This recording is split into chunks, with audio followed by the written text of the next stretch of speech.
ഇസ്ലാമിക ഭീകര സംഘടന സിമിയുടെ നിരോധനം നീട്ടി കേന്ദ്ര സർക്കാർ. UAPA നിയമപ്രകാരമാണ് നിരോധനം നീട്ടിയത്. 2001 സെപ്റ്റംബറിൽ വാജ്പേയി സർക്കാരാണ് സിമി നിരോധിച്ചത്. വിവരങ്ങളുമായി ഗൗതം അനന്തനാരായണൻ ചേരുന്നുണ്ട്. ഗൗതം, ഇപ്പോൾ സിമിയുടെ നിരോധനം കേന്ദ്ര സർക്കാർ നീട്ടിയിരിക്കുന്നു. ഇത് സംബന്ധിച്ചുള്ള മറ്റു വിവരങ്ങൾ.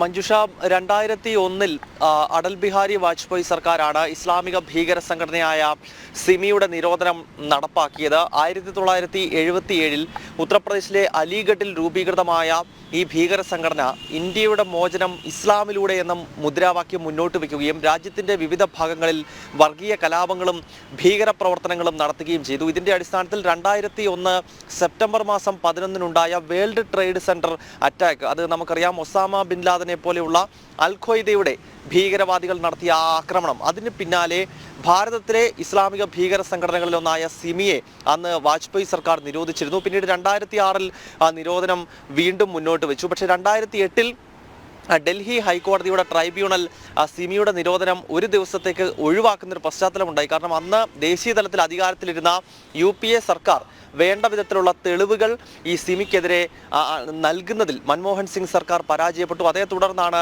ഡൽഹി ഹൈക്കോടതി സിമിയുടെ നിരോധനം എടുത്തു കളഞ്ഞത്. എന്നാൽ തൊട്ടടുത്ത ദിവസം തന്നെ സുപ്രീം കോടതി വീണ്ടും സിമി നിരോധനം ഏർപ്പെടുത്തുകയും ഡൽഹി ഹൈക്കോടതിയുടെ നടപടി സ്റ്റേ ചെയ്യുകയും ചെയ്തു. അതിനുശേഷം പിന്നീട് ഓരോ 5 വർഷം കൂടുമ്പോഴും കേന്ദ്ര സർക്കാർ സിമി നിരോധനം നീട്ടുന്നുണ്ട്. ഇന്നിപ്പോൾ കേന്ദ്ര ആഭ്യന്തര മന്ത്രാലയം പുതിയ സർക്കുലർ പുറത്തിറക്കിയിരിക്കുന്നു. രാജ്യത്തിന്റെ പരമാധികാരത്തിന് ഭീഷണി ഉയർത്തുന്ന ഭീകര സംഘടന എന്ന നിലയിൽ UAPA ചുമത്തി സിമിയുടെ നിരോധനം വീണ്ടും തുടരും എന്നാണ് കേന്ദ്ര ആഭ്യന്തര മന്ത്രാലയം വ്യക്തമാക്കുന്നത്. ഇതിന് മുൻപ് 2019 ജനുവരി മാസം 31-ാം തീയതി സിമി നിരോധനം കേന്ദ്ര സർക്കാർ നടപ്പാക്കിയിരുന്നു.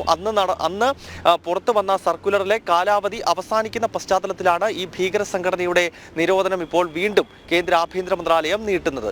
മഞ്ജുഷ, ഇസ്ലാമിക ഭീകര സംഘടന സിമിയുടെ നിരോധനം കേന്ദ്ര സർക്കാർ നീട്ടിയിരിക്കുന്നു. UAPA നിയമപ്രകാരമാണ് നിരോധനം നീട്ടിയിരിക്കുന്നത്. വിവരങ്ങൾ നൽകുകയായിരുന്നു ഗൗതം.